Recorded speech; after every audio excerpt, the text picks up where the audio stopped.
இந்த அடைமழைக்கெல்லாம் இட்லி தோசையை விட நல்லா காரசாரமாக சுருக்குன்னு தக்காளி சாதம் இல்லை பருப்பு சாதம் சாப்பிட்டா அவ்வளோ அருமையாக இருக்குங்க. அதனால் எங்கள் வீட்டில் நேற்று நைட்டு தக்காளி சாப்பாடு தான் செஞ்சுருந்தேன். இது செய்கிறது ரொம்ப ஈஸிங்க. ஃபஸ்ட்டு ஒரு மிக்ஸி ஜாரில் ஒரு 2 கிராம்பு, 2 பட்டை, ஒரு 4 இஞ்சி பூண்டு எல்லாம் சேர்த்து நல்லா ஃபைன் பேஸ்ட்டாக அரைச்சி வச்சுக்கோங்க.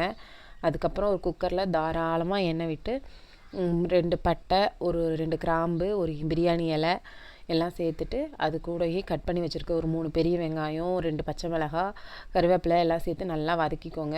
அது வதங்கினதுக்கப்புறம் நம்ம அரைச்சி வச்சுருக்க இஞ்சி பூண்டு பேஸ்ட்டையும் சேர்த்து நல்லா வதக்கி விட்டுருங்க. வதங்கறக்குள்ளேயே நம்ம சைடில் தக்காளியும் கட் பண்ணி வச்சுக்கலாங்க.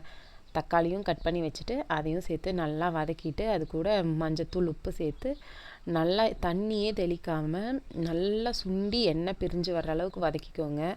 அதுக்கப்புறமா நம்ம ஆல்ரெடி ஊற வச்சு கழிஞ்சு வச்சுருக்கிற அரிசியும் சேர்த்திக்கோங்க. அது நம்ம வீட்டில் ரெகுலராக யூஸ் பண்ணுற சாப்பாட்டு அரிசியே போதுங்க. சீரக சம்பா அரிசியெல்லாம் தேவையில்லை. சேர்த்துட்டு உங்கள் வீட்டில் நீங்கள் எவ்வளோ தண்ணி சேர்ப்பீங்களோ அந்த அளவுக்கு தண்ணி சேர்த்து உப்பு செக் பண்ணிக்கோங்க. கடைசியில் உப்பு செக் பண்ணிவிட்டு குக்கரை மூடி ஒரு 2 விசில் விட்டுக்கோங்க. 2 விசில் விட்டு விசில் தானாக அடங்கினதுக்கப்புறம் எடுத்தால் சூப்பரான தக்காளி சாதம் ரெடிங்க. ஓப்பன் பண்ணும்போதே வாசம் அப்படியே ஆளையே தூக்குற மாதிரி இருக்கும். அந்த கலருமே டெம்ப்டிங்காக இருக்கும். அடிக்கிற குளிருக்கு அப்படியே சுட சுட தக்காளி சாதத்தை வச்சுட்டு கூடவே ஒரு முட்டை ஆம்லெட் இல்லை முட்டை பொரியல், அப்புறம் ஏதாவது வீட்டில் சிப்ஸ் ஐட்டம் இருந்தால் அதையும் கூட வச்சு சாப்பிட்டீங்க அப்படின்னா அவ்வளோ டேஸ்ட்டாக இருக்கும். எங்கள் வீட்டில் எல்லாருக்குமே ரொம்ப பிடிச்சிருந்தது.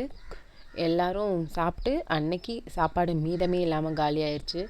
நீங்களும் ட்ரை பண்ணி பார்த்துட்டு எப்படி இருந்ததுன்னு கமெண்ட்டில் சொல்லுங்கள். நம்ம வீடியோ பிடிச்சிருந்தா சேனலை சப்ஸ்கிரைப் பண்ணுங்கள்.